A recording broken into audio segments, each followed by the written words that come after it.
In Homura's house, we can see what looks like an axe swinging back and forth like a pendulum. As I previously explored, Gen Urobuchi has seemingly peppered references to many Western philosophers, especially German ones, throughout the series. A German philosopher that I have yet to mention is Arthur Schopenhauer, who will be relevant in exploring the meaning behind the swinging axe and Homura's overall struggle.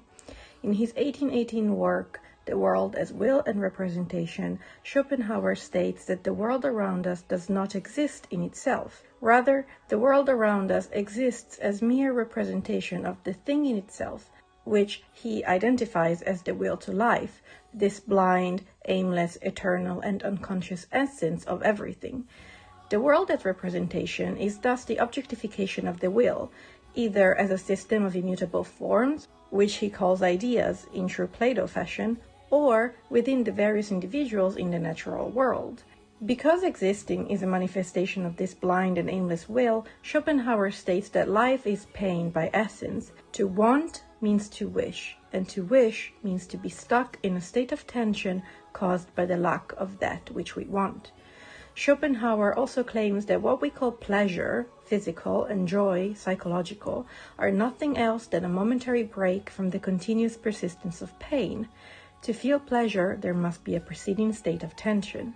Together with pain, incessant, and pleasure/joy, which are momentary, Schopenhauer defines a third state, that of boredom, which we feel right after we sate our desires or when we have plenty of free time and our worries halt momentarily.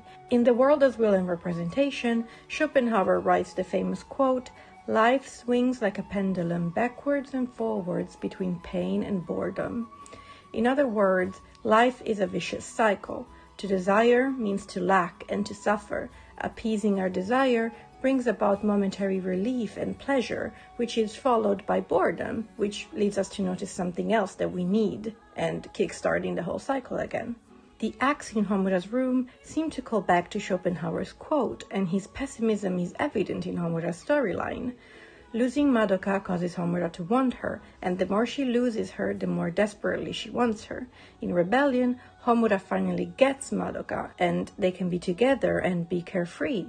After momentary joy, bored Homura, as in without worries, notices that this world does not feel right and is led again to a state of pain and absence of Madoka, which she appeases by stripping Madoka of her godhood. In the Walpurgis no Kaiten trailer, Homura seems to be still in pain, for the pendulum is inescapable. And just like the will manifests as either ideas or within individuals as copies of these ideas, again very Plato style, Rebellion is a retelling of Plato's cave, which I discussed in my first video essay already, further strengthening the link between Schopenhauer's cosmic pessimism and Homura's strife. Overall, Homura's house is quite bizarre. While the front door looks normal, the inside of the house seems to exist in a parallel reality outside of space and time. There are no walls, everything looks white, and there are very few pieces of furniture. In the background, we can see moving panels that show information on the Walpurgisnacht and change to show moments from previous timelines after she confesses to Madoka. But what are these panels, and why is Homura's house so different when everyone else's house looks mostly normal? Well, I believe that the panels are a reference to Revolutionary Girl Utena, specifically the movie Adolescence. Spoilers ahead. For real, heavy spoilers. Adolescence is a very interesting movie to me, as even now there are still debates on whether it is a direct sequel to the series or if it is an alternate retelling of the events that took place in the series. I personally believe that Adolescence is a sequel and takes place right after Anthi leaves Akio in search for Utena, who has now never existed inside of Otori. The movie opens with Utena back at the academy, meaning that Anthi found her and placed her back within the microcosm that is Otori. As established in the series, Otori is stuck in a time loop kick-started and ended by Akio, so that he can find a way to reach that which is eternal through the duels and bring about a revolution. He never can, and he keeps resetting the timeline, which ironically completes a full revolution, as in a cycle. Allegorically, Otori is the patriarchy, a system wherein women can only either be princesses or witches, who take the brunt of the world's hatred to shield men, the princes.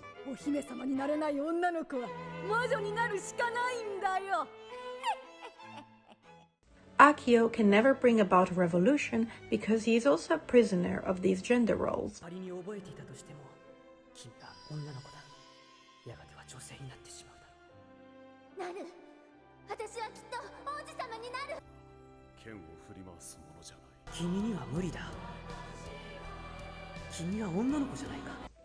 In adolescence, it is Anthy, not Akio, who is controlling Otori, and the academy is falling apart. Anthy is not yet ready to break free of Otori, which is why she brings Utena back, who becomes her literal vehicle out of Otori. Literally. They escape together after they defeat Akio, the man who abused them both, whose presence still lingers as the trauma they both suffered at his hands. The blackboards in the opening sequence are one of the first clues that we as viewers get to know that Otori, this microcosm outside of time and space, is falling apart under Anthy's realization and her determination to escape the cycle of abuse that she is trapped in and be with the woman she loves. Similarly, Homura is also aware of the system, wherein the incubators use young girls as nothing else but energy sources, stripping them of their personhood. And just like in Otori, women can only be princesses when they conform to gender roles, or witches when they reject them, or when a man needs them as a shield, in Madoka Magica, young girls at the cusp of adolescence can only be magical girls or witches in the incubator's system, which is again akin to the patriarchy. Homura, who is aware of this system, sees beyond the facade. In Kantian terms, she sees the noumenon beyond the phenomenon, or in Schopenhauer's terms, she sees the thing in itself beyond its phenomenological representation. Of course, her house, which we can see as a representation of herself, reflects this awareness. To Schopenhauer, humans are the species cursed to suffer the most, because in us the will is most aware. Homura, who sees the system for what it is also cursed to suffer the most.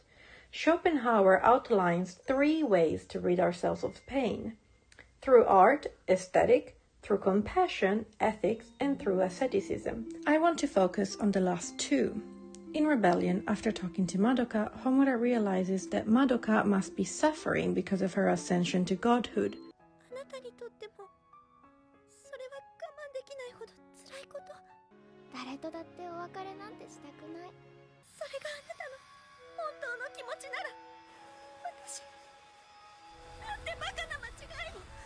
However, she was talking to human Madoka. According to Schopenhauer, compassionate ethics is rooted in an active and positive determination to do good to others. He says that this is different from eros and more akin to agape. These 2 kinds of love are at the core of Homura's love for Madoka and Madoka's love for all. And after all, Schopenhauer did say that at its highest level, to love is to take all the suffering felt by present and past being onto oneself, thus carrying cosmic pain, which is what Madoka essentially does at the end of the series. Madoka not only accomplishes true Schopenhauerian compassion, she also achieves a state of asceticism as described by Schopenhauer. In Schopenhauer's atheist mysticism, asceticism is rooted in the concept of the nirvana found in Buddhism, as in a complete rejection of the will to reach a state of nothingness, where the self melts away, just like in the law of cycle. So, was God Madoka really suffering, or had her sacrifice rid her of pain, as she had achieved Schopenhauer's idea of compassion and asceticism? And would Homura also have been happy had she joined the love cycle, the nirvana, nothingness?